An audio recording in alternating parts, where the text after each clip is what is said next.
دیکھیں یہی ولادت مبارکہ ہے جو کائنات کی ولادت کا سبب بنی. اللہ اکبر. اگر رحمت کونین صلی اللہ علیہ وسلم کو اللہ تبارک و تعالیٰ کی طرف سے ظاہر کرنے کا قصد و ارادہ نہ ہوتا تو نہ آپ یہاں بیٹھے ہوتے نہ ہمارا وجود ہوتا. اللہ اکبر. یہ تمام کائنات کے وجود کا ایک سبب تھا.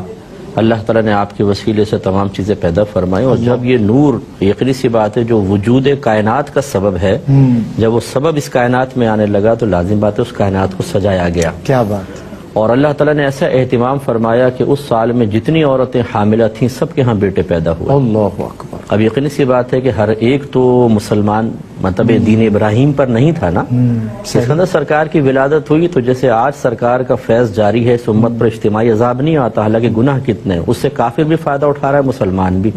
اسی طرح جب اللہ تعالیٰ نے اپنے حبیب کی ولادت کا صدقہ تقسیم فرمایا تو اس میں پھر یہ نہیں کہ مسلمان کو ملے یا دین ابراہیم والے کو ملے یا غیر مسلم کو محروم کیا جائے، نہیں، سب کو فیض جاری ہوا. کیا بات ہے. اور وہ بڑا قحط کا سال تھا، اس سال بہت زیادہ فصلیں ہوئیں اور اتنا جانوروں نے چرا کہ لکھا ہے مورخین نے کہ گمان ہوتا تھا کہ شاید ان کے پیٹ پھٹ جائیں گے چربی کی کثرت کی بنا پر. اللہ اکبر. اور پھر جیسے حور و غلمان کو غلامی کا فرمایا گیا، ایک دوسرے کو مبارک، ہر جانور ایک دوسرے کو مبارکباد دیتا تھا. کیا بات. فرشتے آپس میں مل کر مبارکباد دیتے. واہ. تو یہ جو مبارکباد دینا ہے ولادت کی، خصوصی طور پہ ربیع الاول میں مسلمانوں کا ایک اہل محبت کا جو ایک بڑا حصہ ہے وہ اس طریقے کو اختیار کیے ہوئے. یہ کوئی نیا طریقہ نہیں ہے، یہ کوئی مطلب اس کو میں بدعت حسنہ بھی نہیں کہوں گا، کیونکہ بدعت میں نئی چیز کا وجود ہوتا ہے اگرچہ وہ موافق شرع ہوتا ہے. یہ تو عین اللہ تبارک و تعالیٰ کی ایک آپ سنت الہیہ کہیں تب بھی تعجب نہیں ہے.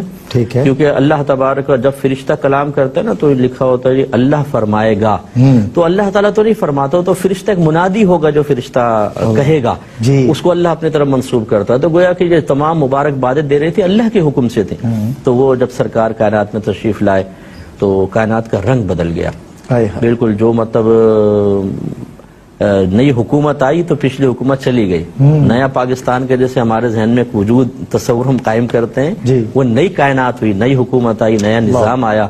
اور نبی کریم صلی اللہ علیہ وسلم کی ولادت پاک کی وجہ سے پھر آپ کی والدہ ماجدہ طیبہ طاہرہ بی بی آمنہ رضی اللہ تعالی عنہا نے جو عجائبات دیکھے ہیں، اور اس سے ظاہر ہوتا ہے کہ وہ معاذ اللہ دیکھیں بعض اوقات بعض دلائل ظاہرہ سے کچھ لوگوں نے ثابت کرنے کی کوشش کی کہ آپ کے آبا و اجداد جو ہیں وہ مطلب مسلمان نہیں تھے.